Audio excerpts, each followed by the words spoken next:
കർത്താവിൻ്റെ വിലയേറിയ നാമം വാഴ്ത്തപ്പെടുമാറാകട്ടെ.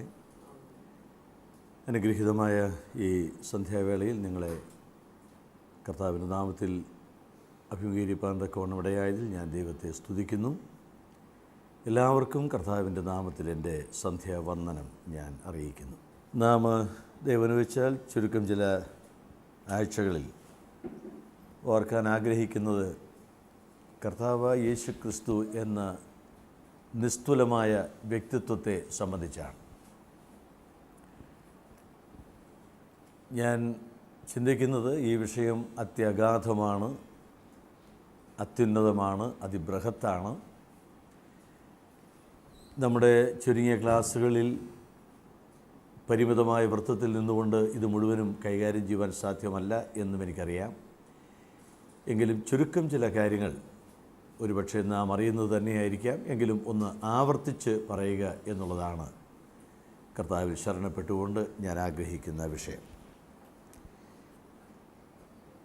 ദൈവം എന്ന വിഷയത്തെക്കുറിച്ച് നാം വേദപുസ്തകത്തിൽ കാണുന്ന പ്രധാനപ്പെട്ട കാര്യം, ദൈവമുണ്ട് എന്ന് തെളിയിക്കുവാൻ വേദപുസ്തകം അശേഷം ശ്രമിക്കുന്നില്ല എന്നുള്ളതാണ്. മറിച്ച് ഉൽപ്പത്തി പുസ്തകത്തിൻ്റെ ആദ്യ വാചകം കുറിക്കുന്നത് തന്നെ ദൈവമുണ്ട് എന്നുള്ള അടിസ്ഥാനത്തിൽ നിന്നുകൊണ്ടാണ്. 1-ാം അധ്യായത്തിൻ്റെ 1-ാം വാക്യത്തിൽ നാം വായിക്കുന്നത്, ആദിയിൽ ദൈവം ആകാശവും ഭൂമിയും സൃഷ്ടിച്ചു എന്ന് പറഞ്ഞുകൊണ്ടാണ്. അതുകൊണ്ട് ദൈവമുണ്ട് എന്നുള്ള വിഷയത്തെ തെളിയിക്കാനുള്ള പരിശ്രമം നടത്താതെ ദൈവമുണ്ട് എന്നുള്ള വസ്തുതയുടെ പുറത്ത് നിന്നാണ് തിരുവെഴുത്ത് നമ്മോട് നിത്യമായ വസ്തുതകൾ പറയുന്നത് എന്ന കാര്യം നാം ശ്രദ്ധിക്കേണ്ടത് ആവശ്യമാണ്.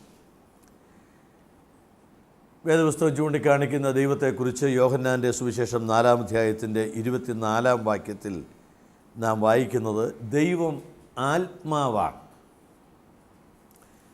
അതായത് ഒരു സ്ഥൂലമായ ശരീരം ദൈവത്തിന് ഇല്ല.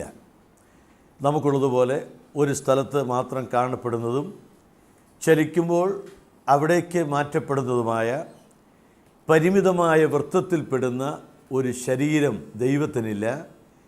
ദൈവം ആത്മാവാണ്. നമുക്കറിയാം, ദൈവത്തെക്കുറിച്ചുള്ള വേദപുസ്തകത്തിൻ്റെ വെളിപ്പാട് ദൈവം ത്രിഏക ദൈവം എന്നാണ്. പിതാവ്, പുത്രൻ, പരിശുദ്ധാത്മാവ്. അതിൽ പിതാവ് നിത്യമായി ആത്മാവാണ്, പരിശുദ്ധാത്മാവ് എന്നേക്കും ആത്മാവാണ്. എന്നാൽ ഈ ലോകത്തിൽ വരുമ്പോൾ യേശുക്രിസ്തുവിന് മാത്രം ഒരു ശരീരമുണ്ടായി. എന്നാൽ ദൈവത്തെക്കുറിച്ച് മൊത്തത്തിൽ പറയുന്ന വാക്ക് ദൈവം ആത്മാവാണ് എന്ന വസ്തുതയാണ്. അതുകൊണ്ട് തന്നെ ആ ദൈവം അദൃശ്യനായ ദൈവമാണ്. നമുക്ക് ആത്മാവിനെ കണ്ണുകൊണ്ട് കാണാൻ കഴിയുകയില്ല. അതിന് കാരണം ഞാൻ ആദ്യം പറഞ്ഞതുപോലെ ഒരു പരിമിത ശരീരമല്ല ദൈവത്തിനുള്ളത് എന്നതിനാൽ നമുക്ക് ആ ദൈവത്തെ കാണാനായിട്ട് പ്രയാസമാണ്. അദൃശ്യനായ ദൈവമാണ്. യോഹന്നാൻ്റെ സുവിശേഷം 1-ാം അധ്യായത്തിൻ്റെ 18-ാം വാക്യത്തിൽ നാം വായിക്കുന്നത്, ദൈവത്തെ ആരും ഒരു നാളും കണ്ടിട്ടില്ല എന്നാണ്. ദൈവത്തെ കണ്ടിട്ടില്ല, എന്നാൽ ആ ദൈവം വെളിപ്പെട്ടു. അത് നമ്മുടെ ചിന്താവിഷയമാണ്. നാം പിന്നാലെ ആ കാര്യങ്ങൾ ഓർക്കുവാൻ ഇടയാകും.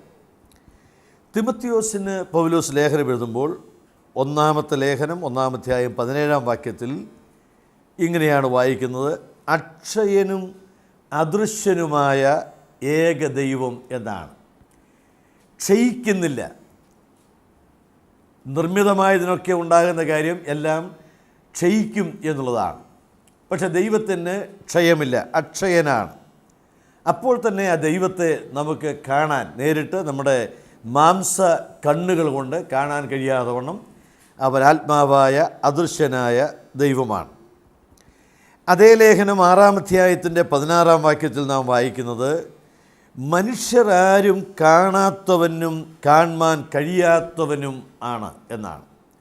ആരും അവനെ അങ്ങനെ കണ്ടിട്ടില്ല, കാണാൻ കഴിയുകയും ഇല്ല എന്നാണ്. ഞാനിവിടെ നിന്ന് ഒരു ചെറിയൊരു മാറ്റമായിട്ട് നിങ്ങളോട് പറയാം.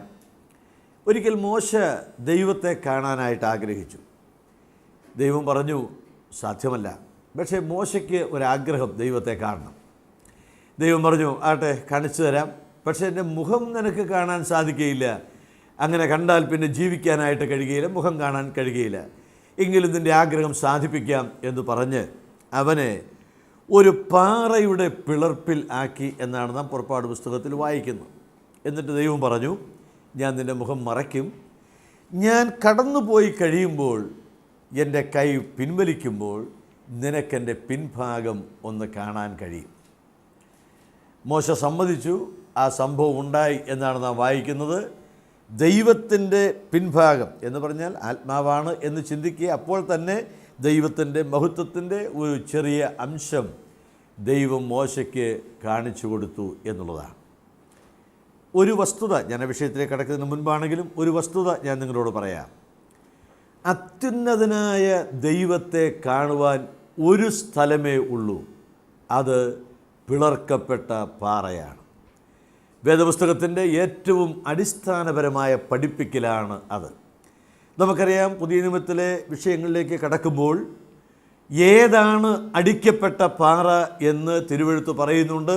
ആ പാറ ക്രിസ്തു ആണ്. ക്രിസ്തു എന്ന ആ ദൈവപുത്രനിൽ കൂടെ മാത്രമേ അദൃശ്യനായ ദൈവത്തെ കാണുവാൻ മനുഷ്യന് സാധിക്കുകയുള്ളൂ. അത് ഞാൻ ഇടയ്ക്ക് ഒന്ന് ഓർപ്പിച്ചു എന്ന് മാത്രമേ ഉള്ളൂ. അപ്പോൾ മനുഷ്യരാരും കാണാൻ കഴിയാത്ത ദൈവത്തെ നമുക്ക് വേദപുസ്തകത്തിൻ്റെ പേജുകളിൽ കാണുവാൻ ഇടയായിത്തീരും. മാത്രമല്ല, ഈ ദൈവത്തെ പൊതുവെ ആളുകൾ വിചാരിക്കുന്നത് ഒരു വലിയ ശക്തി എന്നുള്ള നിലയിലാണ്. നമ്മുടെ പരിമിതിക്ക് അപ്പുറമായി നിൽക്കുന്ന ഒരു ശക്തിയാണ്. അതുകൊണ്ടായിരിക്കാം റോമാലേഖനം 1-ാം അധ്യായത്തിൽ വായിക്കുന്നത്, അവർ ദൈവത്തെ അറിഞ്ഞിട്ടും ദൈവമെന്ന് ഓർത്ത് മഹത്വീകരിക്കാതെ അവരുടെ വിവേകമില്ലാത്ത ഹൃദയം ഇരുണ്ടുപോയി.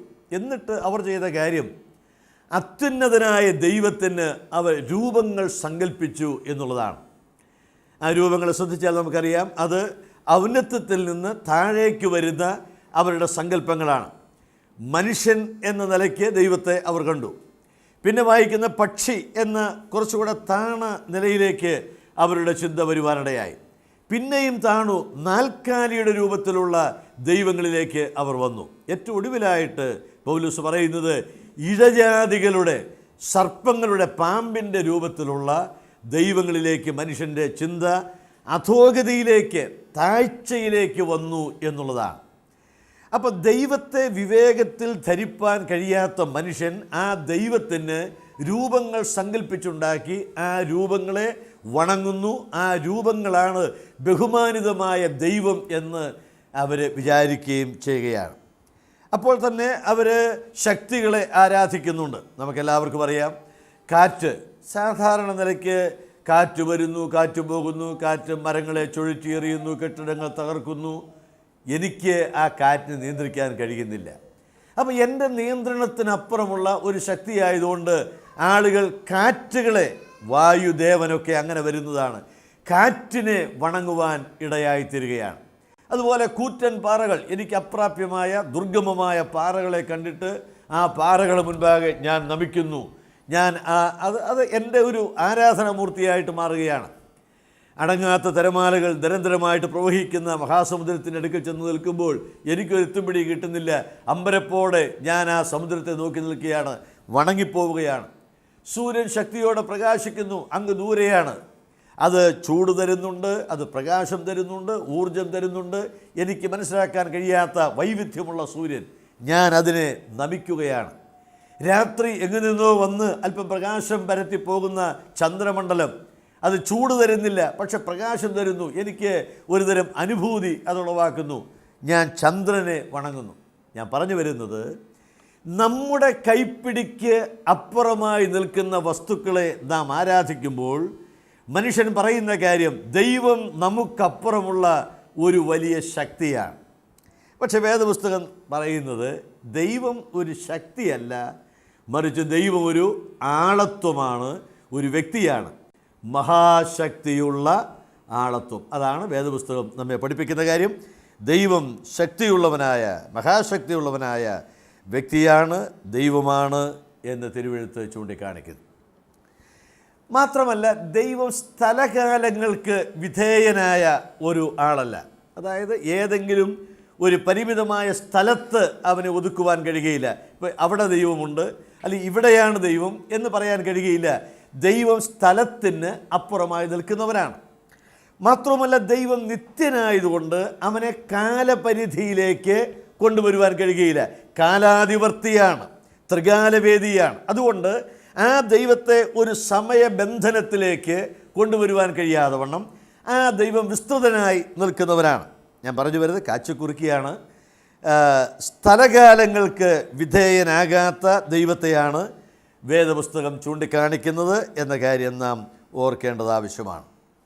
ഞാനിപ്പോൾ പറയാൻ പോകുന്ന വിഷയം യേശുക്രിസ്തു ദൈവമാണെന്ന് പറയുന്നതിന് മുമ്പായിട്ട് ദൈവത്തെക്കുറിച്ചുള്ള വേദപുസ്തകത്തിൻ്റെ പഠിപ്പിക്കലിൻ്റെ ഒരു ഭാഗം ഞാൻ ചുരുക്കമായിട്ട് പറയാം. എല്ലാവർക്കും അറിയാം എങ്കിലും അതിൽ നിന്നുകൊണ്ട് യേശുക്രിസ്തുവിൻ്റെ ദൈവത്വത്തെക്കുറിച്ച് പറയാൻ വളരെ സുഗമമാണ് എന്നുള്ളത് കൊണ്ട് ഞാൻ ആ വാക്കുകൾ ഒന്ന് ആവർത്തിക്കുകയാണ്. അറിയാമെങ്കിലും ദൈവവചനമായതുകൊണ്ട് ശാന്തമായി നാം ശ്രദ്ധിക്കുന്നത് പ്രയോജനകരമാണ്. നമുക്കറിയാം, ദൈവത്തിൻ്റെ വചനമായിരിക്കുന്ന ബൈബിൾ ദൈവത്തെ ചൂണ്ടിക്കാണിക്കുന്ന വേദപുസ്തകമാണ് ബൈബിൾ എന്ന് പറയുന്നത്. ഈ ബൈബിൾ ചൂണ്ടിക്കാണിക്കുന്ന ദൈവം സൽഗുണപൂർണനായ ദൈവമാണ്, ഗുണലക്ഷണങ്ങൾ നിറഞ്ഞ ദൈവമാണ്. ഒരു ഒരു ഒരു പിണ്ഡമല്ല, എവിടെയെങ്കിലും വെച്ചാൽ അവിടെ മാത്രം ഇരിക്കുന്ന അചേതനമായ ഒരു വസ്തു അല്ല, അല്ലെങ്കിൽ കോപാകുലനായ എപ്പോഴും പ്രകോപിപ്പിക്കുന്ന ഒരു ദൈവം അല്ല. ആ ഒരു കാഴ്ചപ്പാട് ദൈവത്തെക്കുറിച്ച് പറയാൻ സാധ്യമല്ല. നമുക്ക് വിധേയനായ ഒരാൾ, നമ്മുടെ ദാസനെ പോലെ പ്രവർത്തിക്കുന്ന, നമുക്ക് കാശ് വേണമെങ്കിൽ ചോദിക്കുക, സുരക്ഷിതത്വം വേണമെങ്കിൽ നമുക്ക് കാവൽ ചെയ്യാനായിട്ട് വരിക, അല്ലെങ്കിൽ വഴി കാണിക്കണമെങ്കിൽ വെളിച്ചം കാണിച്ച് നമ്മെ കൊണ്ടുപോവുക, അങ്ങനെ ചെയ്യുന്ന ഒരുവനുമല്ല. ആ ദൈവം സൽഗുണങ്ങൾ നിറഞ്ഞ, ഗുണലക്ഷണങ്ങൾ നിറഞ്ഞ ദൈവമാണ്. വേദപുസ്തകം അത് വളരെ വ്യക്തമായിട്ട് ചൂണ്ടിക്കാണിക്കുന്നു. ഞാനതിലെ പ്രധാനപ്പെട്ട ഒന്ന് രണ്ട് കാര്യങ്ങൾ ഇപ്പോൾ പറയാം. ഒന്നാമതായിട്ട്, ദൈവത്തിൻ്റെ ഗുണലക്ഷണങ്ങളെ വേദപഠിതാക്കൾ പൊതുവെ രണ്ടായിട്ടാണ് തിരിക്കുന്നത്. അതിലാദ്യത്തെ ഭാഗം എന്ന് പറയുന്നത് ദൈവത്തിൽ മാത്രം അന്തർഭവിച്ചിട്ടുള്ള, ദൈവത്തിന് മാത്രമുള്ള ഗുണവിശേഷങ്ങളാണ്. അതിന് സ്വാഭാവിക ഗുണലക്ഷണങ്ങൾ എന്നാണ് വേദപഠിതാക്കൾ കൊടുക്കുന്ന പേര്. അതായത് ദൈവത്തിന് മാത്രമുള്ളതാണ്, ദൈവത്തിന് മാത്രം കണ്ടെത്തുവാനും ആരോപിക്കുവാനും കഴിയുന്ന ഗുണവിശേഷങ്ങളാണ്. നാച്ചുറൽ ആട്രിബ്യൂട്ട്സ് എന്ന് നമുക്ക് അതിന് പേരിടാം. സ്വാഭാവികമായിരിക്കുന്ന ഗുണലക്ഷണങ്ങൾ. രണ്ടാമത്തെ ഭാഗം, ദൈവത്തിന് ധാർമ്മികമായ ഗുണവിശേഷങ്ങളുണ്ട്, മോറൽ ആട്രിബ്യൂട്ട്സ്. ഇതിൽ നമുക്ക് വേണമെങ്കിൽ ദൈവത്തിൻ്റെ സ്വഭാവത്തിൽ പങ്കാളിത്തമല്ല, പക്ഷേ ആ വെളിപ്പെടുന്ന സ്വഭാവം നമുക്കും അനുഭവിക്കാൻ കഴിയുന്നതും നമുക്ക് പ്രകടിപ്പിക്കാനായിട്ട് കഴിയുന്നതുമാണ്. ദൈവം ദൈവമാണ്, മനുഷ്യൻ മനുഷ്യനുമാണ്. എന്നാൽ ആ സ്വഭാവത്തെ നമുക്ക് വേണമെങ്കിൽ കുറച്ച് പ്രതിബിംബിക്കുവാൻ കഴിയത്തക്ക നിലയിലുള്ള ധാർമ്മികമായ ഗുണലക്ഷണങ്ങൾ. ഞാനത് ഓടിച്ചു പറയാം. ഞാൻ ആദ്യം പറഞ്ഞതുപോലെ സമുദ്രം പോലെ പരന്നു കിടക്കുന്ന ഒരു വിഷയമാണ്. അത് 2-3 മണിക്കൂറുകൾക്കുള്ളിലേക്ക് ഒന്ന് ഞാൻ ഒതുക്കുകയാണ്. അപ്പോൾ അതിൻ്റെ പരിമിതികളുണ്ട്. ചുരുക്കം ചില വാക്യങ്ങൾ മാത്രം പറഞ്ഞ് ഞാൻ മുൻപോട്ട് പോകുവാൻ വിചാരിക്കുന്നു. സ്വാഭാവികമായ ഗുണലക്ഷണങ്ങൾ പൊതുവെ 4 ഗുണലക്ഷണങ്ങളാണ് ആ നിലയിൽ സാധാരണ പഠിപ്പിക്കാറുള്ളത്.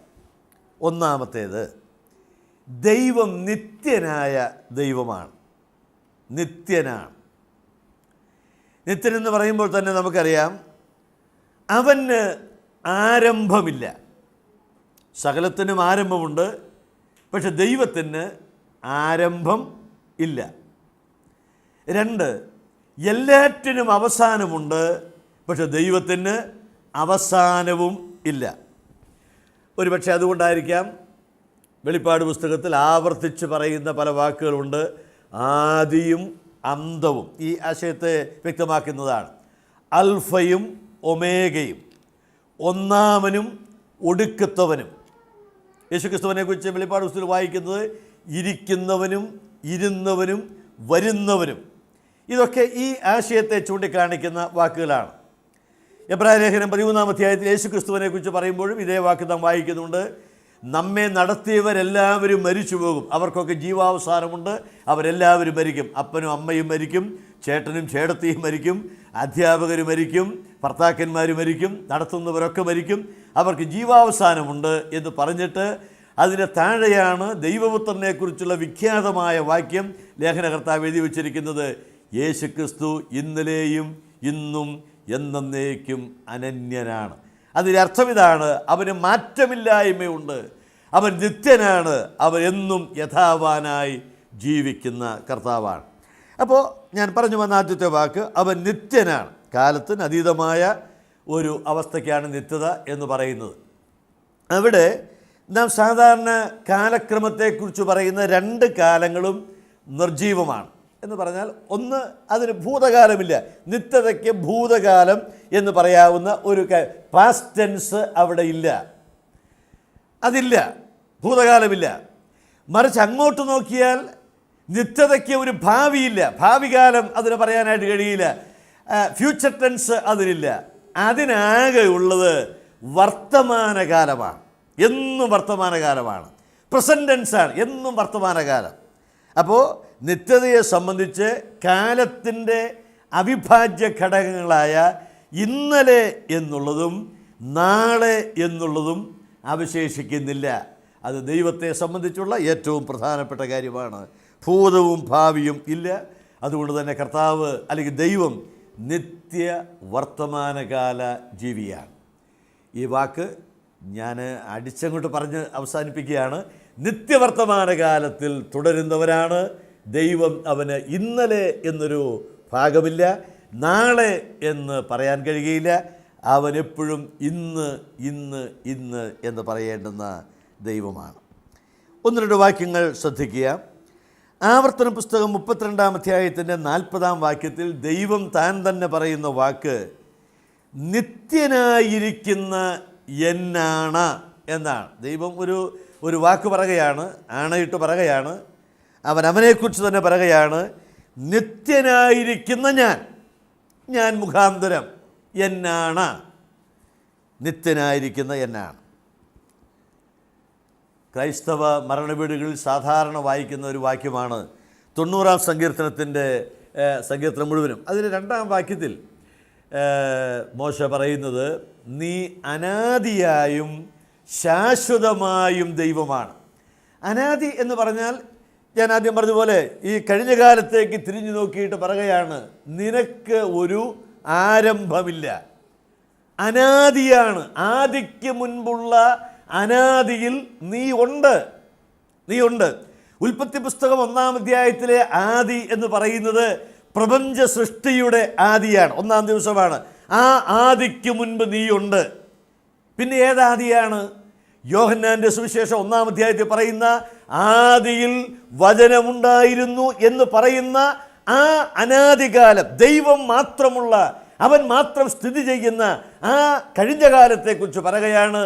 അന്ന് നീയുണ്ട്, നിനക്കൊരു ആരംഭമില്ല, തുടക്കമില്ല, നീ അനാദിയായ ദൈവമാണ്. തിരിഞ്ഞ് മറുവശത്തേക്ക് നോക്കിയിട്ട് ആ ദൈവദാസൻ പറയുകയാണ്, ഭാവിയിലേക്ക് നോക്കിയാൽ നീ അവസാനിക്കുന്നില്ല, നീ ശാശ്വതനാണ്. നാം തിരുവഴുത്തിൽ വായിക്കുന്ന പോലെ നിന്റെ സംവത്സരങ്ങൾ അവസാനിക്കുകയുമില്ല, അവൻ എന്നേക്കും തുടരുന്നവനാണ്. കാലം അവസാനിക്കും, പക്ഷേ നിത്യതയ്ക്ക് അവസാനമുണ്ടായിരിക്കുകയില്ല. പ്രപഞ്ചത്തിന് ഒരവസാനമുണ്ട്, പക്ഷേ നിനക്ക് അവസാനം വരികയില്ല. നീ ശാശ്വതനാണ്, അവസാനിക്കാത്ത സംവത്സരങ്ങളാണ് നിനക്കുള്ളത്. എനിക്ക് തോന്നുന്ന ആ വാക്യം 2 കാലഘട്ടങ്ങളിലേക്ക് എത്തിച്ചേരുകയാണ്.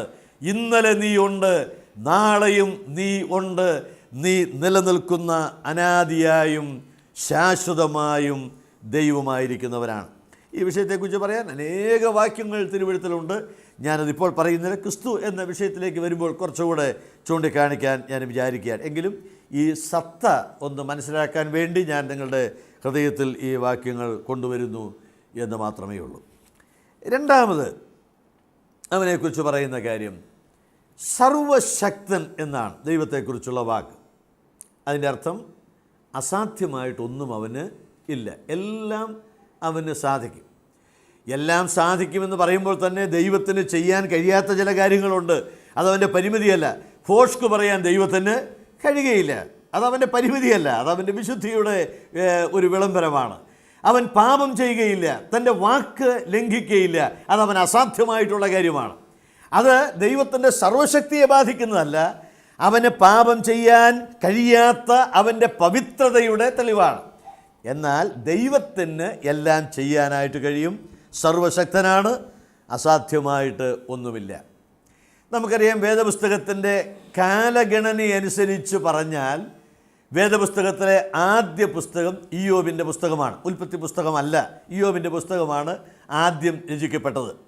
എന്നാൽ സൃഷ്ടികർമ്മ വിവരണം ആദ്യം വരേണ്ടതുകൊണ്ട് ഉൽപ്പത്തി പുസ്തകം ആദ്യം വന്നു. പിന്നെ ഇസ്രായേലിൻ്റെ പുറപ്പാട് വന്നു. പിന്നെ അവരുടെ യാഗങ്ങൾ, പിന്നെ അവരെക്കുറിച്ചുള്ള കാര്യങ്ങൾ പറഞ്ഞു വരുന്നു. പിന്നെ മധ്യഭാഗത്തേക്ക് വരുമ്പോൾ കീർത്തന പുസ്തകങ്ങൾ ചേർക്കുന്നത് കൊണ്ട് ഇയ്യോബിൻ്റെ പുസ്തകം ഏതാണ്ട് മധ്യഭാഗത്തേക്ക് മാറ്റിവെക്കുന്നതാണ്. എന്നാൽ അത് നിർമ്മിതമായ കാലഘട്ടം പറഞ്ഞാൽ ഇയ്യോബിൻ്റെ പുസ്തകം ഏറ്റവും ആദ്യമായിട്ട് വേദപുസ്തകത്തിലെ 66 പുസ്തകങ്ങളിൽ ആദ്യം രചിക്കപ്പെട്ടത് ഇയ്യോബിൻ്റെ പുസ്തകമാണെന്നാണ് നമുക്ക് മനസ്സിലാക്കാനായിട്ട് കഴിയുന്നത്. അവിടെ ഇയ്യോബിനുണ്ടായ പരീക്ഷകൾ, പ്രയാസങ്ങളൊക്കെ നമ്മൾ വായിക്കുന്നുണ്ട്. ഒടുവിലത്തെ സമയമായപ്പോഴേക്കും 4 പേര് സംസാരിച്ചു, 4 സ്നേഹിതർ വന്ന് സംസാരിച്ചു. അത് കഴിഞ്ഞപ്പോൾ ദൈവം ചുഴലിക്കാറ്റിൽ വെളിപ്പെട്ടു, ഇയ്യോബിനോട് സംസാരിച്ചു, ചോദ്യങ്ങളൊക്കെ ചോദിച്ചു. ആ ചോദ്യത്തിൻ്റെ മറുപടിയായിട്ട് 42-ാമത്തെ അധ്യായത്തിൽ ഇയ്യോബ് പറയുന്ന ഒരു വാക്കുണ്ട്. അതിങ്ങനെയാണ്, 2-ാം വാക്യത്തിൽ, നിനക്ക് സകലവും കഴിയുമെന്നും നിൻ്റെ ഉദ്ദേശമൊന്നും അസാധ്യമല്ലെന്നും ഞാൻ അറിയുന്നു. ആ വാക്ക് നമ്മോട് പറയുന്ന ഒരാശയം ഇതാണ്: നിനക്ക് അസാധ്യമായിട്ട് ഒന്നുമില്ല.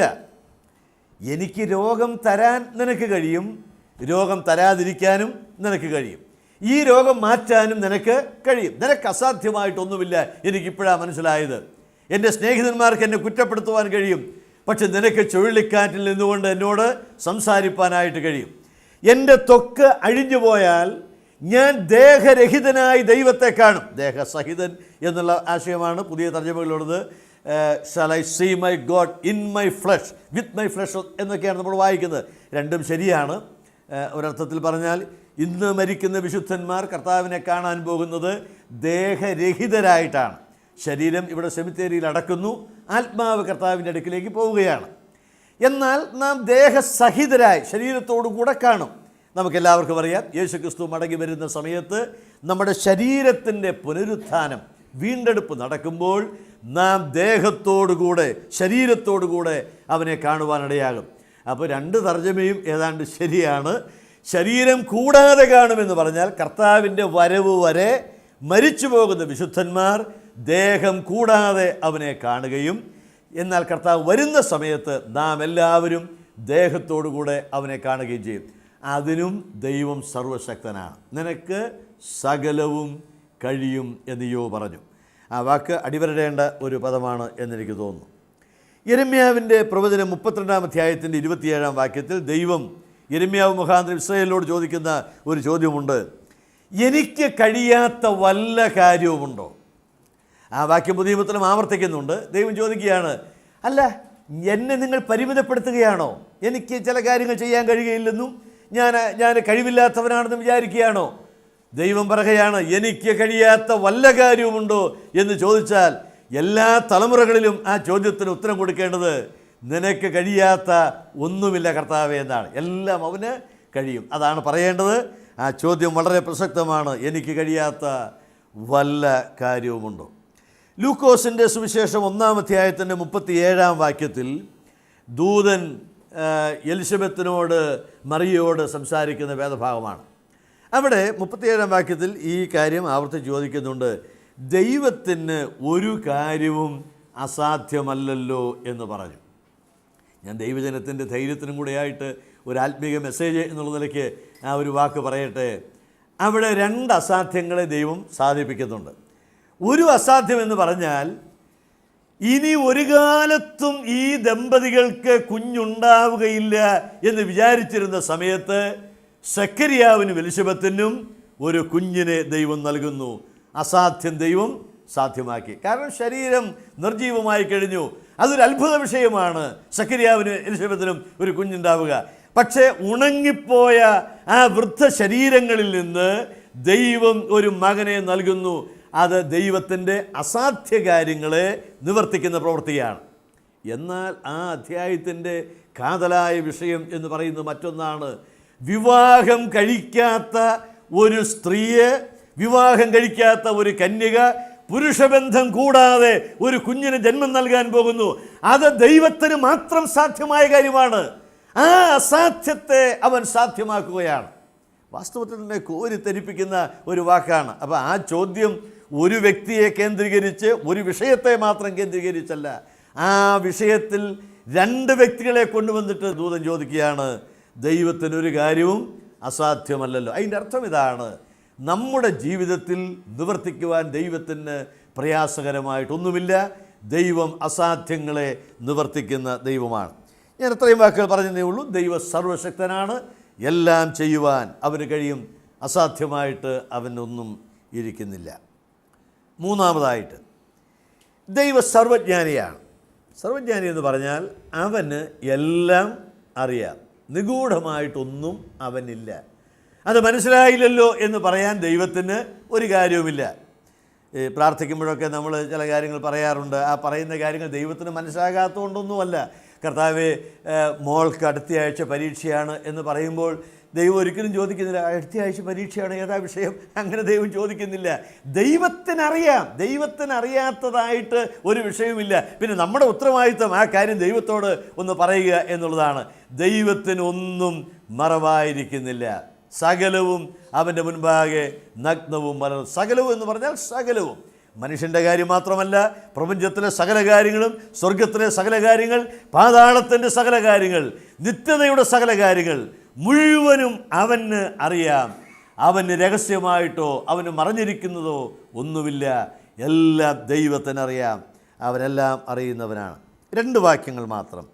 147 സങ്കീർത്തനത്തിൻ്റെ 5 വാക്യത്തിൽ നാം വായിക്കുന്നത്, അവൻ്റെ വിവേകത്തിന് അന്തമില്ല എന്നാണ്.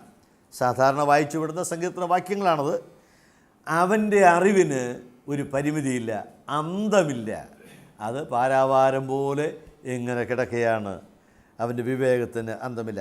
ഈ വിഷയം ദൈവത്തിൻ്റെ സർവജ്ഞാനവും ദൈവത്തിൻ്റെ ബുദ്ധിയും ശരിക്കും പറഞ്ഞാൽ അത് വകതിരിച്ച് പറയേണ്ടതാണ്. പക്ഷേ നമ്മുടെ ഈ ക്ലാസ്സിൽ ആ വിഷയം, ആ സൂക്ഷ്മമായ വിഷയം കൊണ്ടുവരേണ്ട ആവശ്യമില്ല. എങ്കിലും പൊതുവെ പറയാവുന്ന ഒരു വാക്കാണ് ഞാൻ പറഞ്ഞത്. അവൻ സർവജ്ഞാനിയാണ്, അവൻ്റെ വിവേകത്തിന് അന്തമില്ല. റോമാലേഖനം 16 അധ്യായത്തിൻ്റെ 26 വാക്യത്തിൽ നാം വായിക്കുന്നത് ദൈവത്തെക്കുറിച്ച് പറയുകയാണ്, ഏകജ്ഞാനിയായ ദൈവം. അവിടെ ഏകജ്ഞാനി എന്ന് പറഞ്ഞാൽ അവനെപ്പോലെ ജ്ഞാനമുള്ളവനായിട്ട്, അവന് തുല്യജ്ഞാനമുള്ളവനായിട്ട് വേറെ ആരുമില്ല. അവനാണ് ജ്ഞാനി എന്ന് പറയാവുന്നത്. റോമാലേഖനം 11 അധ്യായത്തിൻ്റെ ഒടുവിലത്തെ ഖണ്ഡിക തുടങ്ങുന്നത് വാസ്തവത്തിൽ അമ്പരപ്പോടുകൂടെയാണ്. ആരോ പറഞ്ഞതുപോലെ ഒരു പ്രഹസനമോ പ്രകടനമോ പോലെ പൗലോസ് അവിടെ പറയുകയാണ്. 10 അധ്യായത്തിൻ്റെ ഒടുവിലത്തെ ഭാഗം വരെ അതിനിസ്തുലമായ ഉപദേശ സത്യങ്ങളുടെ കെട്ടഴിച്ചിട്ട് അത് മുഴുവനും അങ്ങോട്ട് വാരിക്കോരി കൊടുക്കുകയാണ്. പ്രത്യേകിച്ച് റോമാലേഖനം 8 അധ്യായത്തിൽ നമുക്ക് സന്ദർശിച്ചാലും അതിൻ്റെ അപ്പുറത്തേക്ക് കടക്കാൻ പ്രയാസം തോന്നാവുന്ന നിലയ്ക്ക് ദൈവത്തിൻ്റെ നിസ്തുലമായ കാര്യങ്ങളെ മുഴുവൻ ചൂണ്ടിക്കാണിച്ച് പറഞ്ഞ് 9 കടന്ന് 10 കടന്ന് 11 അവസാനത്തെ ഖണ്ഡിക തുടങ്ങുന്നത് പൗലോസ് എന്ന മഹാമനുഷ്യൻ ആശ്ചര്യപ്പെട്ട് പറയുകയാണ്, ദൈവത്തിൻ്റെ ധനജ്ഞാനം, അറിവ് എന്നിവയുടെ ആഴമേ, ദൈവത്തിൻ്റെ അറിവിൻ്റെ ആഴത്തിൻ്റെ മുൻപാകെ അമ്പരപ്പോടെ പൗലോസ് നിൽക്കുകയാണ്. അതൊരു വല്ലാത്ത കാഴ്ചയാണ്. ജ്ഞാനിയായ ഒരു മനുഷ്യൻ നിത്യജ്ഞാനിയുടെ പ്രവർത്തനങ്ങളുടെ മുൻപാകെ ആശ്ചര്യഭരിതനായിട്ട് നിൽക്കുന്ന കാഴ്ചയാണ്. അവന് ജ്ഞാനമുണ്ട്, അവൻ ഏകജ്ഞാനിയായ ദൈവമാണ്. നിങ്ങൾ ആരും വിചാരിക്കരുത് ഈ വാക്യങ്ങളെ ഉള്ളെന്ന് ഞാൻ ഇത്രയും വാക്യങ്ങൾ ചൂണ്ടിക്കാണിക്കുന്നു എന്ന് മാത്രമേ ഉള്ളൂ. 4, ദൈവം സർവവ്യാപിയാണ്. സർവ്വവ്യാപി എന്ന് പറഞ്ഞാൽ ഒറ്റ വാക്കിൽ പറഞ്ഞാൽ എല്ലായിടത്തുമുണ്ട് എന്ന് പൊതുവെ പറയുന്നതിനൊക്കെയല്ല, ഒരേ സമയത്ത് എല്ലായിടത്തും ആയിരിക്കുന്നവൻ. ആ ആശയമാണ് സർവ്വവ്യാപി എന്ന് പറഞ്ഞാൽ. ഇപ്പോൾ ഇവിടെ ഉണ്ട്, ഇവിടെ ഉള്ളപ്പോൾ തന്നെ അമേരിക്കയിലുണ്ട്, ഇവിടെ ഉള്ളപ്പോൾ തന്നെ സ്വർഗത്തിലുണ്ട്. ആ നിലയ്ക്ക് ഒരേ സമയത്ത് എല്ലായിടത്തും ആയിരിക്കുന്ന ആ ദൈവം സർവ്വവ്യാപിയാണ്. ശലോമോൻ തൻ്റെ ദൈവാലയം ഉണ്ടാക്കിക്കഴിഞ്ഞ് അതിൻ്റെ പ്രതിഷ്ഠയുടെ സമയത്ത് പ്രാർത്ഥിക്കുമ്പോൾ പറഞ്ഞൊരു വാക്ക് എല്ലാവർക്കും അറിയാവുന്നതാണ്: സ്വർഗത്തിലും സ്വർഗാദി സ്വർഗത്തിലും അടങ്ങാത്തവനാണ്. ഒരിക്കൽ ഒരു സഹോദരൻ പ്രസംഗിച്ചപ്പോൾ ഇങ്ങനെ പറഞ്ഞു, ദൈവം പറഞ്ഞിട്ടുണ്ട്, സ്വർഗം എൻ്റെ സിംഹാസനവും ഭൂമി എൻ്റെ പാദപീഠവുമാണെന്ന്. ഞാൻ സ്വർഗത്തിലിരിക്കുന്ന അവിടെ കസരയിട്ടിരിക്കുകയാണ്, എൻ്റെ കാല് വെച്ചിരിക്കുന്നത് ഭൂമിയിലാണ്. അപ്പം അദ്ദേഹം അമ്പരപ്പോട് പറഞ്ഞു, അല്ല, അപ്പോൾ അവൻ്റെ തല എവിടെയായിരിക്കും? ഇരിക്കുന്ന കസേര സ്വർഗത്തിലും കാല് ഭൂമിയിലും വെച്ചപ്പോൾ ആ തല എവിടെയായിരിക്കും? അവൻ സ്വർഗത്തിലും സ്വർഗാദി സ്വർഗത്തിലും അടങ്ങാത്തവനായ ദൈവമാണ്. മനോഹരമായ ഒരു വാക്കാണ്. യെരമ്യാവ് 23-ാം അധ്യായത്തിൻ്റെ 24-ാം വാക്യത്തിൽ ദൈവത്തെക്കുറിച്ചുള്ള ഒരു പ്രസ്താവന വായിക്കുന്നുണ്ട്. യെരമ്യാവ് 23-24. അവിടെ എഴുതിയിരിക്കുന്നത് ഇങ്ങനെയാണ്: ആകാശവും ഭൂമിയും നിറഞ്ഞിരിക്കുന്നവൻ. അവൻ നിറഞ്ഞു നിൽക്കുകയാണ്. ആകാശം എന്ന് പറഞ്ഞാൽ നാം കാണുന്ന ദൃശ്യമായ ഒരു മണ്ഡലം മാത്രമല്ല, ഇതിനപ്പുറത്തേക്കുള്ള അനന്തമായ ആകാശങ്ങൾ എന്നുള്ള അർത്ഥത്തിലാണ്. അത് മുഴുവനും നിറഞ്ഞിരിക്കുന്ന ദൈവം, ഭൂമിയും നിറഞ്ഞിരിക്കുന്നവനായ ദൈവം എന്നാണ്. അപ്പം 4 കാര്യങ്ങളാണ് ഞാൻ ആ വിഷയത്തിൽ പറഞ്ഞത്. അവൻ നിത്യനാണ്, അവൻ സർവശക്തനാണ്, സർവജ്ഞാനിയാണ്, സർവവ്യാപിയാണ്. ഇതിൻ്റെ കൂടെ ഈ നിത്യൻ എന്നുള്ളതിനോട് ചേർത്ത് മാറ്റമില്ലാത്തവൻ എന്നുകൂടെ പറയാവുന്നതാണ്. ഇമ്മ്യൂട്ടബിലിറ്റി, അവൻ്റെ മാറ്റമില്ലായ്മ, അവൻ സനാതനമായി നിൽക്കുന്നവനാണ് എന്നുള്ള ആശയം. ഞാനിപ്പോൾ അത് അങ്ങോട്ട് പറയുന്നില്ല, അത് നാം ശ്രദ്ധിക്കേണ്ടതാണ് എന്ന് മാത്രം ഓർപ്പിച്ചുകൊണ്ട് ഞാൻ ആ ഭാഗം വിടുകയാണ്. 2ാമത്തെ രംഗത്തേക്ക് നാം വരുമ്പോൾ നാം കാണുന്ന കാഴ്ച ദൈവത്തിൻ്റെ ധാർമ്മികമായ ചില ഗുണവിശേഷങ്ങൾ. 1, ദൈവം വിശുദ്ധനാണ്. ദൈവത്തിൽ പാപം ആരോപിക്കാൻ പോലും നമുക്ക് സാധ്യമല്ല. അശുദ്ധിയുടെ ഒരു അംശം പോലും അവനിൽ ഇല്ല. അവൻ പൂർണ്ണമായും വിശുദ്ധനാണ്. നമ്മൾ യെശയ്യാ പ്രവചനം 6-ാം അധ്യായം വായിക്കുമ്പോൾ ആരാധനായോഗങ്ങളിലൊക്കെ സാധാരണ ഓർക്കുന്ന ഒരു ഭാഗമാണ്: ഉസിയാവ് മരിച്ചയാണ്ടിൽ ഉയർന്നും പൊങ്ങിയുമുള്ള സിംഹാസനത്തിൽ ദൈവം ഇരിക്കുന്നു. ആ കാഴ്ച വാസ്തവത്തിൽ യെശയ്യാവിനെ വല്ലാത്ത ഒരു സ്ഥിതിയിലേക്ക് കൊണ്ടുവന്നു. നിങ്ങൾ ശ്രദ്ധിച്ചാൽ അറിയാം, 5-ാം അധ്യായത്തിൽ പ്രവാചകൻ നോക്കിയിട്ട് ഓരോ രംഗത്ത് അയ്യോ കഷ്ടം, അവർക്ക് അയ്യോ കഷ്ടം, ഇവരിത് ചെയ്യുന്നു, ഇവർക്ക് അയ്യോ കഷ്ടം, മറ്റവരാ കാര്യം ചെയ്ത് അവർക്ക് അയ്യോ കഷ്ടം. ജനത്തെ മുഴുവൻ നോക്കിയിട്ട് അവരുടെ പാപങ്ങളെക്കുറിച്ച് അയ്യോ അയ്യോ എന്തൊരു മോശമായി പോയി, വയൽ മേടിച്ചു കൂടുന്നവർക്ക് അയ്യോ കഷ്ടം, കൂട്ടുകാരെ ചതിക്കുന്നവർക്ക് അയ്യോ കഷ്ടം, അങ്ങനെ ഓരോന്ന് പറഞ്ഞു വന്നിട്ട് 6-ാം അധ്യായത്തിലെ അതിവിസ്മയകരമായ കാഴ്ച കണ്ടപ്പോൾ അവനിലേക്ക് നോക്കി പറഞ്ഞു, അയ്യോ എനിക്ക് കഷ്ടമെന്ന്. അതിന് സഹായിച്ചത് ദൈവത്തിൻ്റെ വിശുദ്ധിയെക്കുറിച്ചുള്ള ദർശനമാണ്. അവിടെ നാം ശ്രദ്ധിക്കേണ്ട ഒരു കാര്യം, അവൻ സിംഹാസനത്തിലിരിക്കുകയാണ്, സറാഫുകൾ അവൻ്റെ ചുറ്റും നിൽക്കുന്നുണ്ട്. അവിടെ ആ നിൽക്കുന്ന സറാഫുകൾ, അത് ജ്വലിക്കുന്ന ദൂതനുണ്ട്, ബേണിംഗ് ഏഞ്ചൽസ് എന്ന് പറയാം, ജ്വലിക്കുന്ന ദൂതന്മാർ. ആ കത്തിജ്വലിക്കുന്ന സറാഫുകൾ, അവരെ നാം വായിക്കുന്നത് 6 ചിറകുകളുണ്ട്. 2 ചിറകുകൾ കൊണ്ട് അവർ മുഖം മൂടുന്നു, 2 ചിറകുകൾ കൊണ്ട് അവർ പാദം മൂടുന്നു, 2 ഉപയോഗിച്ച് അവർ പറക്കുകയാണ്. ശരിക്കും പറഞ്ഞാൽ അവർ മൊത്തം മറയ്ക്കുന്നു. മുഖം മറയ്ക്കുക എന്ന് പറഞ്ഞാൽ ഇവിടെ മാത്രം, പിന്നെ പാദം മാത്രം എന്നുള്ള ആശയത്തിലല്ല, അവരെ തന്നെ മുഴുവനും മറച്ച് പിന്നെ പറന്ന് നിന്ന് അവരിത് പറയുകയാണ്. അതെന്തുകൊണ്ടാണ് അവർ പറന്നു നിൽക്കുന്നത് എന്നെനിക്കറിയാൻ പാടില്ല. ഒരുപക്ഷെ ദൈവത്തിൻ്റെ വിശുദ്ധിയിലേക്ക് അവർ പറന്നുയരുന്നു എന്നുള്ളൊരു തോന്നൽ. അവർക്ക് നിലത്ത് നിൽക്കാൻ കഴിയുന്നില്ല. അവരുടെ തല അവർ ഉയർത്തിവെച്ച് പറന്ന് ആ വിശുദ്ധ നിലയിലേക്ക് എത്തിച്ചേരുവാൻ അവർ ശ്രമിക്കുകയാണ്. അവിടെ ആ രംഗം എന്ന് പറയുന്നത് അത്യന്തം ഭയാനകമാണ്. ശരിക്കും പറഞ്ഞാൽ ആലയം മുഴുവനും പുക കൊണ്ട് നിറഞ്ഞു. അതൊരു വല്ലാത്ത കാഴ്ചയാണ്. അവർ കൂടിയിരുന്ന ആലയം മുഴുവനും പുക കൊണ്ട് നിറയുന്നു. അവ ആർക്കുന്ന ശബ്ദം കൊണ്ട് ഉമ്മരപ്പടിയുടെ അടിസ്ഥാനങ്ങൾ കുലുങ്ങുന്നു. എന്ന് പറഞ്ഞാൽ ദൈവാലയം ആകെ ആടി ഉലയുന്നത് പോലെ അവർക്ക് തോന്നുകയാണ്. അമ്പരപ്പിക്കുന്ന ഒരു കാഴ്ചയാണ്. എന്നാൽ എന്നെ ഏറ്റവും വിസ്മയിപ്പിച്ചിട്ടുള്ള ഒരു ദൃശ്യം എന്ന് പറയുന്നത്, അവർ പറയുന്ന വാക്കിതാണ്, യഹോവ പരിശുദ്ധൻ പരിശുദ്ധൻ പരിശുദ്ധൻ എന്ന് പറയുന്നു. എന്തുകൊണ്ടാണ് അവർ 3 പ്രാവശ്യം പറയുന്നത് എന്നുള്ളതിനെക്കുറിച്ച് ഒരുപാട് വ്യാഖ്യാനങ്ങളൊക്കെ കേട്ടിട്ടുണ്ട്. അതിൽ ഒരു വിശദീകരണം ഇതാണ്. അവർ പറയുന്നത്, ഞാൻ ആദ്യം പറഞ്ഞ പോലെ, ത്രിയേക ദൈവത്തിൻ്റെ മുൻപാകെയാണ്. അപ്പോൾ അവരാദ്യം പറയുന്നത് യഹോവ പരിശുദ്ധൻ എന്ന് പറഞ്ഞാൽ, യഹോവേ പിതാവേ നീ പരിശുദ്ധനാണ്. രണ്ടാമത് പറയുമ്പോൾ, പുത്രനായ ദൈവമേ അങ്ങ് പരിശുദ്ധനാണ്. മൂന്നാമത്തെ വാക്ക്, പരിശുദ്ധാത്മാവേ അങ്ങ് വിശുദ്ധാത്മാവാണ് എന്ന് പറഞ്ഞുകൊണ്ട് 3 പ്രാവശ്യം പരിശുദ്ധൻ പരിശുദ്ധൻ പരിശുദ്ധൻ എന്ന് അവർ പറയുന്നു. അതവിടെ നിൽക്കട്ടെ, വിശദീകരണമായിരിക്കാം. എന്നാൽ ആ സറാഫുകൾ നിൽക്കുന്ന അവരുടെ ശരീരനില നാം ശ്രദ്ധിച്ചാൽ എനിക്ക് തോന്നുന്നത് ആ രംഗത്തിൻ്റെ മുഴുവൻ ഗൗരവവും ആ കാഴ്ചയിലേക്ക് ദൈവാത്മാവ് പരിമിതപ്പെടുത്തുവാനിടയാകും. എന്താ സംഭവിക്കുന്നത്? ഒരുത്തനോട് ഒരുത്തൻ പറയുകയാണ് യഹോവ പരിശുദ്ധനെന്ന്. ഞാൻ മനസ്സിലാക്കാൻ വേണ്ടി പറയുകയാണ്. ഇവിടെയാണ് സിംഹാസനം എന്ന് വിചാരിക്കുക. സിംഹാസനത്തിൽ അത്യുന്നതനായ പരിശുദ്ധനായ ദൈവം ഇരിക്കുന്നു. അവൻ്റെ മുൻപാകെ 2 സറാഫുകൾ നിൽക്കുന്നു. അവർ രണ്ടുപേരും പറയുകയാണ്, ഒരുത്തൻ മറ്റവനോട് പറയുകയാണ് യഹോവ പരിശുദ്ധനെന്ന്. അവർ ദൈവമുഖത്തേക്ക് നോക്കി നീ പരിശുദ്ധൻ എന്ന് പറയുന്നില്ല, അല്ലെങ്കിൽ അവർക്ക് പറയാൻ സാധിക്കുന്നില്ല.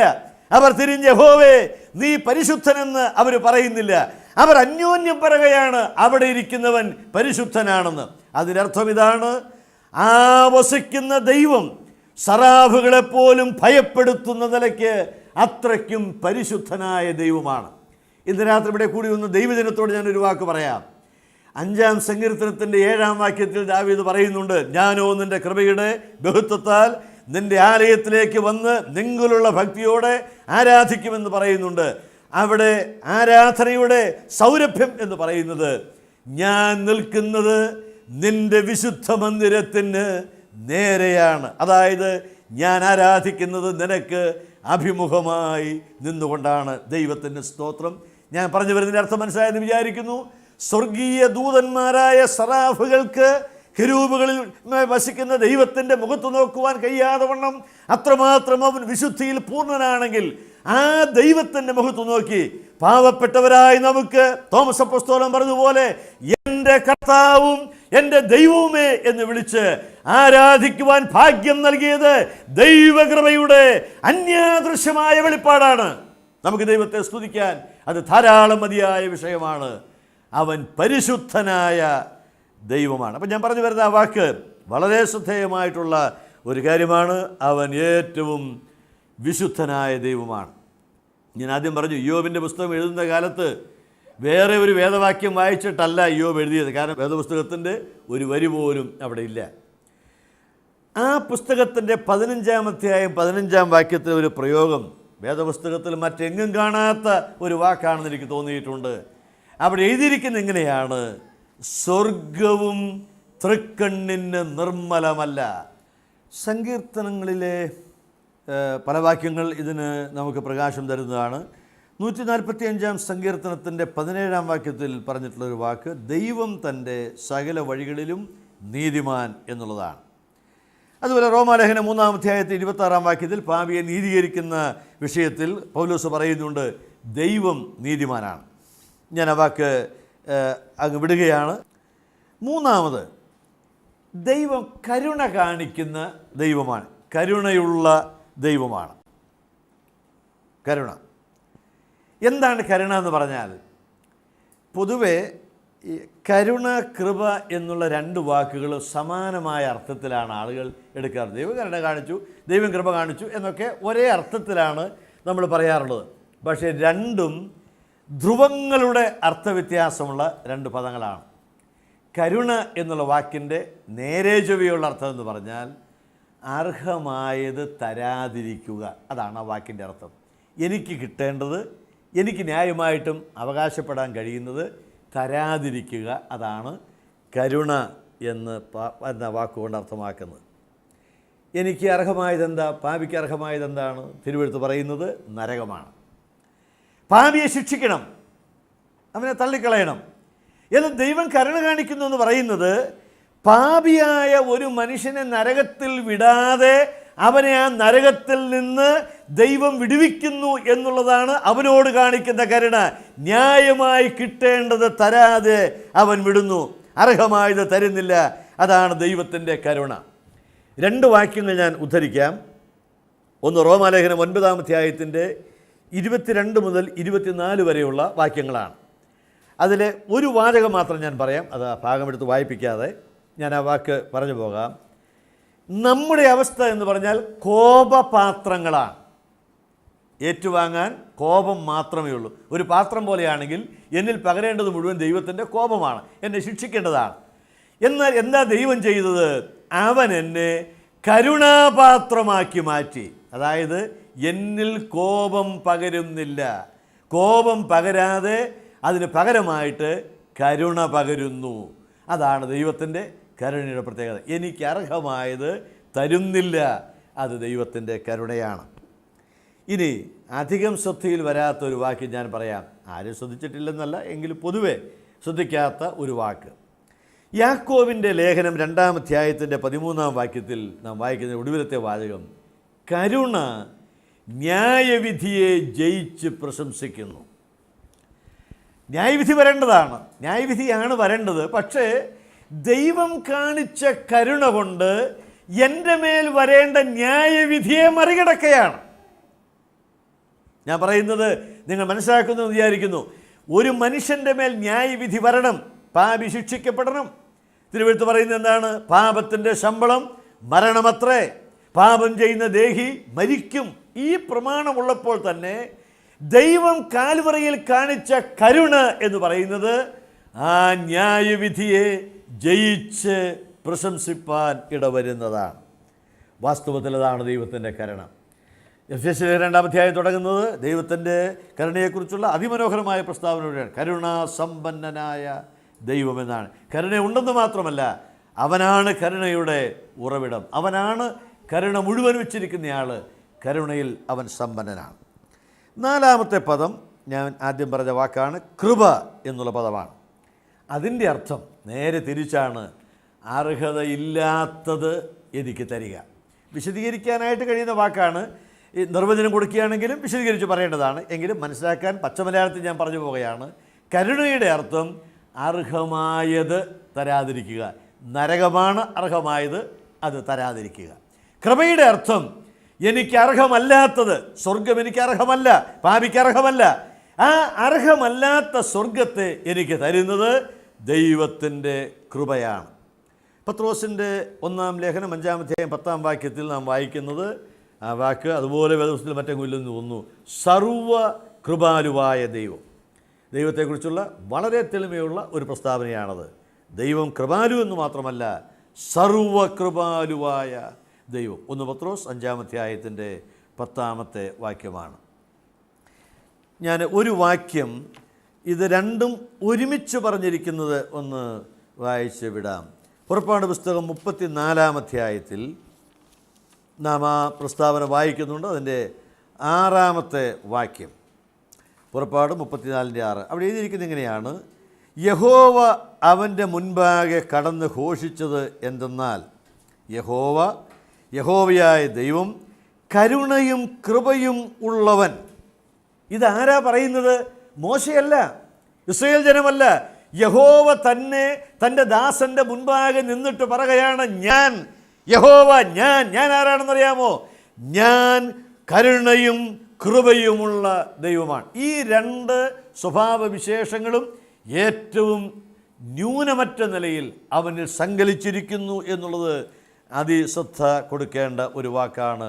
കരുണയും കൃപയും ഉള്ളവനായ ദൈവം. 5-ാമത്, ദൈവം സ്നേഹമാണ്. സ്നേഹം ദൈവത്തിൻ്റെ മറ്റൊരു ഗുണവിശേഷമാണ്. ഒരുപക്ഷെ വേദപുസ്തകത്തിൻ്റെ കാതൽ ഘടകം എന്ന് പറയുന്നത് ഈ ഒരു പ്രസ്താവനയായിരിക്കാം. ദൈവം സ്നേഹമാണ്.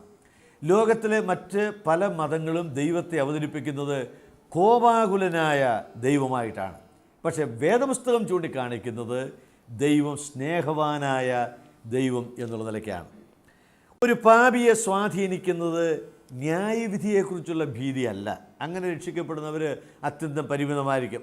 ന്യായവിധിയെക്കുറിച്ച് പറയണ്ട എന്നല്ല, പറയണം. ന്യായവിധിയെക്കുറിച്ച് പ്രസംഗിക്കണമെന്നാണ് കർത്താവ് തന്നെ പറഞ്ഞത്. അത് പറയണം. എന്നാൽ ഒരു മനുഷ്യനെ കാൽവറിയുടെ മുന്നിൽ കൊണ്ടുവന്ന് നിർത്തിയിട്ട് അവൻ്റെ ഹൃദയം തകർക്കുവാൻ ഇടയാക്കുന്നത് ദൈവത്തിൻ്റെ സ്നേഹമായിരിക്കും. ഞാൻ ഓർക്കുന്ന ഒരു സംഭവമുണ്ട്. ഒരിക്കൽ തിരുവല്ല TMM തിരുവല്ല നമ്മുടെ സാഹിബിൻ്റെ ആശുപത്രിയിലെ കൺവെൻഷൻ നടക്കുകയാണ്. അപ്പോൾ ഒരു രാത്രി പ്രസംഗിച്ചു. പ്രസംഗം കഴിഞ്ഞ് ഇറങ്ങി വന്നപ്പോൾ ഒരു സ്നേഹിതൻ മുന്നോട്ട് വന്നാൽ രക്ഷിക്കപ്പെട്ടല്ല, അയാൾ ഒരു ചോദ്യവുമായിട്ട് വന്നു. അദ്ദേഹം അവിടെ വിജയ ബാങ്കിലെ ഓഫീസറാണ്. അദ്ദേഹം ഒരു ഹൈന്ദവനാണ്. അദ്ദേഹം പറഞ്ഞു, ഞാൻ ഇവിടെ ഒരു രോഗിക്ക് കൂട്ടിരിക്കാൻ വന്നതാണ്, ബൈസ്റ്റാൻഡറാണ്, ഞാനിവിടെ കൂടെ ഇരിക്കാൻ വന്നതാണ്. പക്ഷേ ഞാൻ നിങ്ങളുടെ പ്രസംഗം കേട്ടു, എനിക്ക് പ്രസംഗം സന്തോഷമായി, എനിക്കൊരു സംശയമുണ്ട് എന്ന് പറഞ്ഞിട്ട് അദ്ദേഹം ഒരു പുസ്തകം തന്നു. ഈ പുസ്തകം ഒന്ന് വായിക്കണം, നാളെ എനിക്ക് അതിന് ഉത്തരം തരണം, ഞാൻ നാളെ ചോദ്യം ചോദിക്കാം, ഈ പുസ്തകം കയ്യിൽ വെച്ചോന്ന് പറഞ്ഞു. ഞാൻ ആ പുസ്തകം കയ്യിൽ മേടിച്ചിട്ട് ഞാൻ രാത്രി തന്നെ തിരിച്ചു വരികയാണ്. അതിൻ്റെ കാരണം എനിക്ക് പിറ്റേ ദിവസം രാവിലെ കൊച്ചിയിലൊരു കല്യാണം നടത്താനുണ്ട്. ഞാൻ രാത്രി ബസ് കയറി വീട്ടിൽ വന്നപ്പോഴേക്കും 2 മണി കഴിഞ്ഞു. യോഗങ്ങൾ ക്ഷീണമായിട്ട് വന്നു. വീട്ടിൽ ഭക്ഷണം കഴിച്ച് കിടന്നുറങ്ങി. രാവിലെ എഴുന്നേറ്റു, ഡ്രസ്സ് മാറി, കൊച്ചിയിൽ പോയി കല്യാണം നടത്തി നേരെ ഞാൻ തിരുവല്ലയ്ക്ക് പോവുകയാണ്.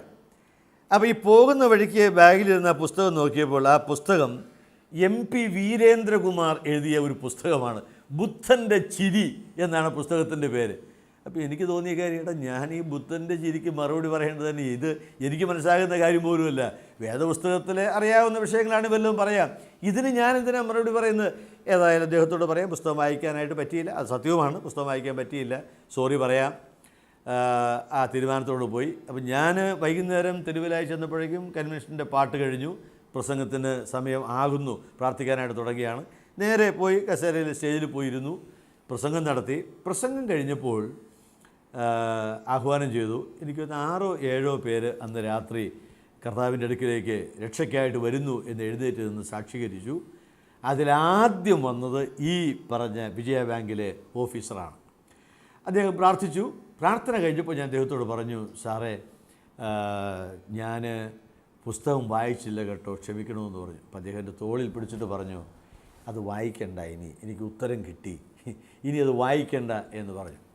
അപ്പോൾ അന്ന് രാത്രി ഞാൻ പ്രസംഗിച്ചത് ദൈവസ്നേഹത്തെക്കുറിച്ച്, യോഹന്നാൻ്റെ സുവിശേഷം 3-ാം അധ്യായത്തിൻ്റെ 16-ാം വാക്യത്തെക്കുറിച്ചാണ് പ്രസംഗിച്ചത്. ലളിതമായിട്ട് 3 കാര്യങ്ങൾ ആ രാത്രി പറഞ്ഞു. ദൈവം ലോകത്തെ സ്നേഹിച്ചു, പാപിയായ മനുഷ്യനെ, ലോകത്തെ, സ്ഥിതിമാറ്റം വരാത്ത ലോകത്തെ സ്നേഹിച്ചു. 2, എങ്ങനെ സ്നേഹിച്ചു? ഏകജാതനെ നൽകുവാൻ തക്കവണ്ണം സ്നേഹിച്ചു. 3, ഈ സ്നേഹം എനിക്ക് എങ്ങനെ പ്രാപിക്കാം? വിശ്വസിക്കുന്നവന്, പൈസ വേണ്ട, സൗജന്യമായിട്ട് നിനക്ക് ചെയ്യാം. ഇത്രയേ ഞാൻ ആ രാത്രി പറഞ്ഞുള്ളൂ. പക്ഷേ അത് ആ ഹൈന്ദവ സ്നേഹിതനെ അന്ന് രാത്രി കൃപയിലേക്ക് വരുത്തുവാൻ ഇടയായി എന്ന് മാത്രമല്ല, തൻ്റെ ന്യായമായ സംശയത്തിന് ആ സ്നേഹം എന്നുള്ള വിഷയം ഉത്തരം തരികയും ചെയ്തു. ഞാൻ ഇത് പറയാൻ കാരണം, ലോകത്തിൽ ഒരു പാപിയെ കീഴടക്കുന്നത് ദൈവത്തിൻ്റെ സ്നേഹമാണ്. അത് കാൽവറിയിൽ വെളിപ്പെടുത്തിയ ദൈവത്തിൻ്റെ സ്നേഹമാണ്. നമുക്കറിയാം എന്താണ് സ്നേഹമെന്ന് പറഞ്ഞാൽ. ഒരുപാട് തെറ്റിദ്ധരിക്കപ്പെട്ട ഒരു വാക്കാണത് എന്നെനിക്ക് തോന്നുന്നു. ഒരിക്കലൊരു YMF ക്യാമ്പ് ആലുവയിൽ നടക്കുമ്പോൾ ME ചെറിയാൻ സാറ് ഒരു പ്രസംഗം നടത്തി. അപ്പോൾ അദ്ദേഹം പറഞ്ഞൊരു വാക്ക് ഞാൻ ഓർക്കുന്നുണ്ട്. ദൈവസ്നേഹമാണെന്ന് പറഞ്ഞാൽ ഇന്നത്തെ കാലത്ത് ആൾക്കാർ ചോദിക്കും, ആഹാ ദൈവത്തിനുണ്ടോ ഈ പരിപാടി എന്ന് വരെ ചോദിക്കാവുന്ന നിലയ്ക്ക് ആ വാക്ക് മാറിപ്പോയിട്ടുണ്ട് എന്ന്. പക്ഷെ എന്താ ദൈവസ്നേഹമെന്ന് പറഞ്ഞാൽ? ഒരുപാട് നിർവചനങ്ങൾ വായിച്ചിട്ടുണ്ട്, കേട്ടിട്ടുണ്ട്. അതിൽ ഒരു വിശദീകരണം എന്ന് പറയുന്നത്, ദൈവം ഒരാളെ സ്നേഹിച്ചാൽ, അഗപ്പെ എന്നുള്ള വാക്കാണ് അതിനുപയോഗിക്കുന്നത് എന്ന കാര്യം നമുക്കറിയാം. ആ വാക്കിൻ്റെ അർത്ഥം, ദൈവം ഒരാളെ സ്നേഹിച്ചാൽ ആ സ്നേഹിക്കപ്പെടുന്ന ആളിൻ്റെ അവസ്ഥ ദൈവം നോക്കുന്നില്ല. അവൻ എങ്ങനെയാണ് ഇപ്പോൾ കഴിയുന്നത്, ഇല്ല. അവൻ്റെ യോഗ്യത, ഇത് അവന് പ്രാപിക്കാനുള്ള എന്തെങ്കിലും ഉണ്ടോ, യോഗ്യതയുണ്ടോ, അത് ദൈവത്തിന് വിഷയമല്ല. അല്ല, ഈ സ്നേഹത്തോട് അവൻ കാണിക്കാൻ പോകുന്ന പ്രതികരണം എന്താണ്, അതും ദൈവത്തിന് വിഷയമല്ല. ദൈവം ചെയ്യുന്നത് ആത്യന്തികമായും മനഃപൂർവ്വമായും അവൻ്റെ നന്മയ്ക്ക് വേണ്ടി കരുതുക. അതാണ് ദൈവസ്നേഹം എന്ന് പറയുന്നത്. ഒറ്റ വാചകത്തിൽ പറഞ്ഞാൽ, സ്നേഹിക്കപ്പെടുന്ന ആളിൻ്റെ അവസ്ഥയോ യോഗ്യതയോ പ്രതികരണമോ നോക്കാതെ ആത്യന്തികമായും മനഃപൂർവമായും അവന് വേണ്ടി കരുതുക. അതാണ് ദൈവസ്നേഹം. ദൈവത്തിന് മാത്രം സാധിക്കുന്ന കാര്യമാണത്. ദൈവം സ്നേഹവാനായ ദൈവമാണ്. യോഹന്നാൻ 3:16 എല്ലാവർക്കും അറിയാം. ആ വാക്യത്തിൽ പറയുന്നത് ദൈവസ്നേഹത്തിൻ്റെ ഏറ്റവും അതുല്യമായ അനുഭവമാണ്. എന്നാൽ ആ വാക്യത്തിൻ്റെ പിന്നാലെ വരുന്ന 17-ാം വാക്യം എനിക്ക് തോന്നുന്നത് 16-ാം വാക്യത്തെ ശരിക്കും ഹൈലൈറ്റ് ചെയ്യുന്ന ഒരു വാക്യമാണ്. എന്താ 17-ാം വാക്യം പറയുന്നത്? ദൈവം തൻ്റെ പുത്രനെ ലോകത്തിൽ അയച്ചത് ലോകത്തെ വിധിപ്പാനല്ല. അതിൻ്റെ അർത്ഥം എന്താണ്? ന്യായമായിട്ടും ദൈവം തൻ്റെ മകനെ ലോകത്തിൽ അയച്ചാൽ ലോകത്തെ വിധിക്കണം, ലോകത്തെ ശിക്ഷിക്കണം, ലോകത്തെ ന്യായം വിധിക്കേണ്ടതാണ്. എന്നാൽ കാൽവറിയിൽ വെളിപ്പെടുന്ന സ്നേഹത്തിൻ്റെ പ്രത്യേകത ദൈവപുത്രനെ അയച്ചത് ലോകത്തെ വിധിപ്പാനല്ല, പാപിയെ ന്യായം വിധിക്കാനല്ല, പാപിയെ ശിക്ഷിക്കാനല്ല, മറിച്ച് അവനെ രക്ഷിക്കുവാൻ. അതാണ് ദൈവസ്നേഹത്തിൻ്റെ പ്രത്യേകത. അവതാരങ്ങളെക്കുറിച്ചുള്ള താരതമ്യ പഠനത്തിൽ പൊതുവെ വരുന്ന ഒരു ചിന്ത കൂടെയാണിത് എന്നെനിക്ക് തോന്നിയിട്ടുണ്ട്. അതായത് അവതാരങ്ങൾ എന്ന് പറയാം, അങ്ങനെ അവതാരങ്ങൾ ഉണ്ടായിട്ടുണ്ടോ എന്നുള്ളത് വേറെ ഒരു വിഷയമാണ്. എന്നാൽ അവതാരങ്ങളുടെ അവതാര ഉദ്ദേശത്തെക്കുറിച്ച് പറയുമ്പോൾ സാധാരണ പറയാറുള്ളത് ദുഷ്ടന്മാരെ നിഗ്രഹിക്കുക, അവരുടെ ലക്ഷ്യം അതാണ്. ദുഷ്ടന്മാരായ പാപികളായ കൊള്ളരുതാത്തവരായ ആൾക്കാരെ ഇല്ലാതാക്കുക, ഉച്ചാടനം ചെയ്യുക, നിഗ്രഹിച്ച് കളയുക, കൊന്നുകളയുക എന്നുള്ളതാണ്. നല്ലവരായിട്ട് ആരെങ്കിലും ഉണ്ടെങ്കിൽ, ശിഷ്ടന്മാരായിട്ട് ആരെങ്കിലും ഉണ്ടെങ്കിൽ അവരെ സ്വീകരിക്കുക. അതാണ് അവതാര ലക്ഷ്യം എന്ന് പറയുന്നത്. ദൈവം മനുഷ്യനായിട്ട് വന്നാൽ ചെയ്യുന്ന കാര്യം അതാണ് എന്നാണ്. പക്ഷേ നമുക്കറിയാം, അങ്ങനെ ഒരവതാരവും ലോകത്തിൽ ഉണ്ടായിട്ടില്ല. ഉണ്ടായിരുന്നെങ്കിൽ നാം എല്ലാവരും മരിച്ചു പോകേണ്ടതാണ്. നല്ലവരായിട്ട് ആരുമില്ലാത്തത് കൊണ്ട് എല്ലാവരും പോകേണ്ടതാണ്. എന്നാൽ ക്രിസ്തു മനുഷ്യാവതാരം ചെയ്തതിൻ്റെ ഉദ്ദേശം എന്ന് പറയുന്നത്, ദൈവം പറയുകയാണ്, ഞാൻ വന്നത് പാപികളെ ശിക്ഷിക്കാനായിട്ടല്ല, ദൈവം തൻ്റെ പുത്രനെ ലോകത്തിൽ അയച്ചത് ലോകത്തെ വിധിക്കുവാനായിട്ടല്ല, മറിച്ച് ലോകം അവനാൽ രക്ഷിക്കപ്പെടുവാനായിട്ടാണ്. അതാണ് ദൈവസ്നേഹത്തിൻ്റെ ഏറ്റവും വലിയ പ്രത്യേകത എന്ന് പറയുന്നത്. ഇന്ന് രാത്രി നാം ആ സ്നേഹത്തിൻ്റെ മുൻപാകെ നമ്മുടെ തലകൾ വണക്കേണ്ടത് ആവശ്യമാണ്. ആറാമതായിട്ട് ദൈവത്തെക്കുറിച്ച് പറയാവുന്ന മറ്റൊരു കാര്യം, ദൈവം വിശ്വസ്തനായ ദൈവമാണ്. ദൈവം വിശ്വസ്തനാണ്. ദൈവം മാറ്റമില്ലാത്തവനായതുകൊണ്ട് തന്നെ അവൻ്റെ വാക്കുകൾക്ക് മാറ്റം വരികയില്ല, അവൻ്റെ വാഗ്ദത്തങ്ങൾക്ക് മാറ്റം വരികയില്ല, അവൻ്റെ മനോഭാവത്തിനും മാറ്റം വരികയില്ല. അത് സുസ്ഥിരമായി നിൽക്കുന്ന ഒരു അനുഭവമാണ്. ഞാൻ 2 വാക്യങ്ങൾ പറയാം. ആവർത്തന പുസ്തകം 32-ാം അധ്യായത്തിൻ്റെ 4-ാം വാക്യത്തിൽ പറയുന്നത് ദൈവത്തെക്കുറിച്ചുള്ള ഒരു മനോഹരമായ സ്റ്റേറ്റ്മെൻറ്റാണ്, വിശ്വസ്തതയുള്ള ദൈവം. അവിടെ മോശ ജനത്തെ പാടി പഠിപ്പിക്കുന്ന ഒരു പാട്ടാണ്. ആ പാട്ടിൽ പറയുന്നത്, ഇതറിയണമെങ്കിൽ നിൻ്റെ മുൻ തലമുറയോട് ചോദിക്കുക. ആദ്യം ജീവിച്ച ആൾക്കാരുണ്ടല്ലോ, അവർ പറയട്ടെ ദൈവം എങ്ങനെയാണെന്ന്. അവർ പറയും ദൈവം വിശ്വസ്തനായ ദൈവമാണ്. ഇന്നും അങ്ങനെയാണ്, ദൈവം വിശ്വസ്തനായ ദൈവമാണ്. നമുക്ക് മാറ്റിയൊന്നും പറയാനില്ല, ദൈവം വിശ്വസ്തനായ ദൈവമാണ്. എബ്രായർ 10:23 പറയുന്നുണ്ട്, വാഗ്ദത്തം ചെയ്തവൻ വിശ്വസ്തനാണ്. കുറേ വർഷങ്ങൾക്ക് മുമ്പ് ഞങ്ങളുടെ സ്ഥലത്ത് വാളകത്ത് ഒരു പ്രസംഗകൻ വന്നു. അദ്ദേഹത്തിൻ്റെ പേര് പോൾ സുധാകർ എന്നാണ്. അദ്ദേഹത്തെ അറിയുന്ന ആരെങ്കിലും ഇവിടെ ഉണ്ടോ എന്നെനിക്കറിയില്ല. വാളകത്തെ ഇവാഞ്ചലിക്കൽ പള്ളിയിൽ അദ്ദേഹം പ്രസംഗിക്കാനായിട്ട് വന്നു. അദ്ദേഹത്തെ അധികം പരിചയമില്ലെങ്കിലും ഒരുപക്ഷെ അദ്ദേഹത്തിൻ്റെ അമ്മാവിനെക്കുറിച്ച് ഒരുപാട് നാം കേട്ടിട്ടുണ്ട്. മലയാളം കാഴ്ചവെച്ചിട്ടുള്ള മഹാനായ VK കൃഷ്ണമേനോൻ്റെ സഹോദരി പുത്രനാണ് ഈ പോൾ സുധാകർ. അദ്ദേഹം രക്ഷിക്കപ്പെട്ടു. അദ്ദേഹത്തെ അവിടെ യോഗത്തിനായിട്ട് വിളിച്ചു. അപ്പം ഞങ്ങൾ ഒരുപാട് പേര് അവിടെ യോഗത്തിന് ഉണ്ടായിരുന്നു. അദ്ദേഹം ആ 3 ദിവസവും പ്രസംഗിച്ചത് ലേഖനങ്ങളിൽ നിന്നുള്ളൊരു വാക്യമാണ്, നിങ്ങളെ വിളിക്കുന്നവൻ വിശ്വസ്തനാകുന്നു, അവനത് നിവർത്തിക്കും. ആ വാക്യമാണ് പ്രസംഗിച്ചത്. അത് 3 രാത്രി തിരിച്ച് അദ്ദേഹം പറഞ്ഞു, വിളിക്കുന്ന ദൈവം, വിശ്വസ്തനായ ദൈവം, നിവർത്തിക്കുന്ന ദൈവം. അദ്ദേഹം പറഞ്ഞ ഒരു കാര്യം ഇതാണ്, എൻ്റെ പേര് കേൾക്കുമ്പോൾ നിങ്ങൾക്കറിയാം ഇപ്പോൾ ഞാൻ ക്രിസ്ത്യാനിയാണെന്ന്, പോൾ. പക്ഷേ ബാക്കി ആ പേരിൻ്റെ ഒടുവിലത്തെ ഭാഗം ശ്രദ്ധിച്ചാൽ അറിയാം ഞാനൊരു അക്രൈസ്തവനായിരുന്നു, സുധാകർ. ഇത് നിങ്ങൾക്ക് മനസ്സിലാകുന്ന ഒരു കാര്യമാണ്. അദ്ദേഹം പറഞ്ഞു, ഞാനൊരു അസ്വസ്ഥനായ ചെറുപ്പക്കാരനായിരുന്നു. എനിക്ക് ജീവിത ലക്ഷ്യം തകർന്നു. ഞാനൊരിക്കൽ എൻ്റെ അമ്മാവനായ നിങ്ങളൊക്കെ ബഹുമാനിക്കുന്ന VK കൃഷ്ണമേനോൻ്റെ അടുക്കൽ പോയി. അദ്ദേഹത്തോട് പറഞ്ഞു, അമ്മാവ, ജീവിതം എനിക്ക് വല്ലാത്ത ഭാരമാണ്. ജീവിതം അവസാനിപ്പിക്കണമെന്നാണ് ഞാൻ വിചാരിക്കുന്നത്. എന്ത് ചെയ്യണം? അദ്ദേഹം എനിക്ക് തൻ്റെ അലമാരിയിലുണ്ടായിരുന്ന വിലപിടിപ്പുള്ള ചില പുസ്തകങ്ങൾ തന്നിട്ട് പറഞ്ഞു, ഇത് നീ വായിക്കണം, മനസ്സിലാക്കണം. ഇതിനകത്ത് പറഞ്ഞിരിക്കുന്ന ഉന്നതമായ ദർശനങ്ങൾ, ദാർശനികമായിരിക്കുന്ന വിഷയങ്ങൾ നിനക്ക് സമാധാനം തരും.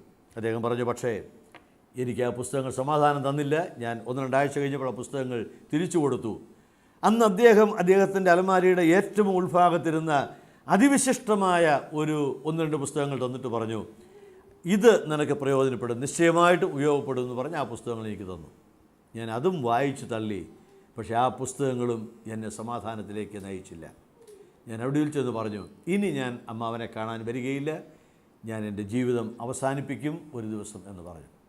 അമ്മാവൻ ഉൾമുറിയിലേക്ക് പോയിട്ട് ഈ അലമാരയിൽ ഒന്നും ഇരിക്കാത്ത മറ്റൊരു അലമാരയിൽ നിന്നുള്ള ഒരു പുസ്തകം കൊണ്ടുവന്നിട്ട് പറഞ്ഞു, ഈ പുസ്തകം നീ വായിക്ക്.